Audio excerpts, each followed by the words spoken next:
अगर हम सिर्फ निशाना साधेंगे और इस तरह से बताते रहेंगे केंद्र ने ये नहीं दिया, राजधानी दिल्ली पूर्ण राज्य नहीं है, इस बात को समझना होगा राघव चड्ढा जी। और हर बात का ठीकरा क्या केंद्र सरकार पर फोड़ना सही है?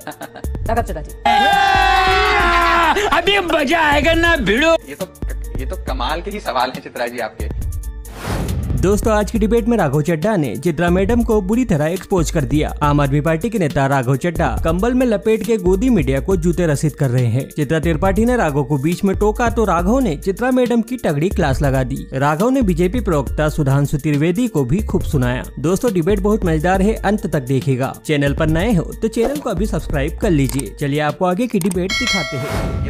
ये तो कमाल के ही सवाल हैं चित्रा जी आपके कि 11 दिन तक हमारे बजट की प्रतिलिपि पर केंद्र सरकार बैठी रही। अधिकार क्षेत्र के बाहर जाते हुए असंवैधानिक कार्य का परिचय देते हुए हमारे बजट पे उन्होंने रोक लगा दी। सवाल उनसे नहीं, सवाल हमसे किए जा रहे हैं कि अब रात को प्रस्तुत कर दें। आज रात को विधानसभा चला लें। सवाल आप हमसे पूछ रही हैं, सवाल तो सुधांशु जी से पूछा जाना चाहिए।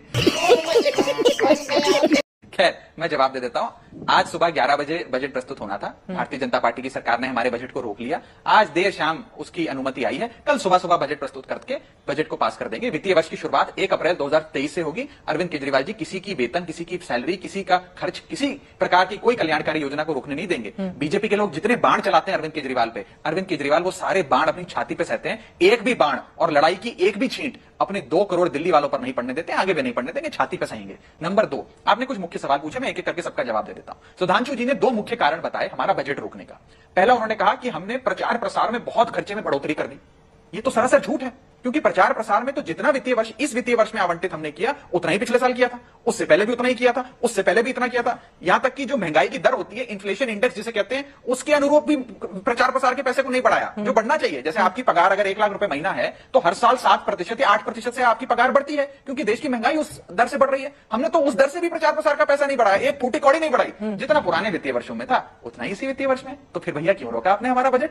दिल्ली के इतिहास में सबसे ज्यादा। ठीक है, लेकिन वही सवाल मैं फिर से आ जाती हूँ। 22,000 करोड़ रुपए आप 3 बार बता चुके हैं, बुनियादी ढांचे पर खर्च किया जा रहा है। आपने बार-बार इस बात पर आम आदमी पार्टी की सरकार ने जोर दिया दिल्ली वालों का पैसा रोक लिया। सैलरी कैसे जाएगी? कल सैलरी देनी है, सैलरी कैसे जाएगी? सर, वित्त वर्ष की शुरुआत कब से हो रही है आपने खुद ही जिक्र किया। तो बार-बार इस बात को लेकर लोगों के सामने जाना कि जैसे आज ही पैसा देना था, सरकार की ओर से पैसा नहीं आया, इस वजह से पैसा जा नहीं सकता है। सर, ये दोनों ही चीजें तो नहीं चलेंगी ना राघव चड्ढा? मैं बता देता हूं, मैं बता देता जी। आपने ही अपनी बात को सारे सवाल हम ही से पूछिए, पाप तो हम ही करते हैं। बीजेपी मैं पूछ लूंगी, आपको ही दे रहे हैं। सारे सवाल मुझे से करिए, मुझसे फिर 1-to-1 इंटरव्यू करिए ना चित्रा जी। फिर सुधांशु जी को क्यों बुलाया है? आप सारे दिक्कत है आप लोगों के साथ। मुझे आपके सवालों से कोई परहेज नहीं, मैं सीधा जवाब दूंगा।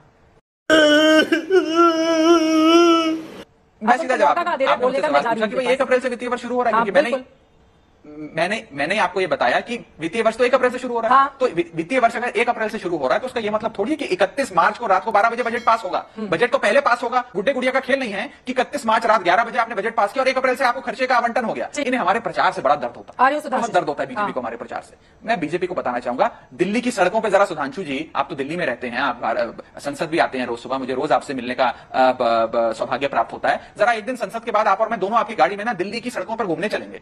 सिर्फ आपको उत्तर प्रदेश के बीजेपी के मुख्यमंत्री योगी आदित्यनाथ या मध्य प्रदेश के बीजेपी के मुख्यमंत्री शिवराज सिंह चौहान या हरियाणा के बीजेपी के मुख्यमंत्री मनोहर लाल खट्टर की फोटो और होर्डिंग नजर आएगी, या प्रधानमंत्री जी, गृह मंत्री जी की, अरविंद केजरीवाल की फोटो नजर नहीं आएगी। सारा प्रचार प्रसार आप ही करते हैं। बताइए भाई, यूपी के मुख्यमंत्री दिल्ली में क्यों प्रचार कर रहे हैं? वो तो यूपी में, मध्य प्रदेश के मुख्यमंत्री और हरियाणा के मुख्यमंत्री दिल्ली में क्यों अपनी होर्डिंग लगाते हैं? अपने अपने राज्यों में लगाए, दिल्ली का मुख्यमंत्री अपने राज्य में लगाए। आप तो असंवैधानिक काम करो, करोड़ों रुपए विज्ञापन पे खर्चो। भारत के लिए जितना फंड आवंटित किया था उसका 95% प्रचार प्रसार पे खर्च कर दिया। प्रधानमंत्री जी की फोटो लगा दी और तमाम सरकार का प्रचार किया। लेकिन अरविंद केजरीवाल जी अगर थोड़ा सा पैसा स्कूल, दवा, बिजली, इलाज, महामारी के किसी प्रकार के अवेयरनेस प्रोग्राम पे खर्च करना चाहें तो आपके पेट में दर्द होता है। आप करो तो रासलीला, हम करें तो कैरेक्टर ढीला। आपका कुत्ता कुत्ता, हमारा कुत्ता टॉमी, ऐसे नहीं होगा सुधांशु जी।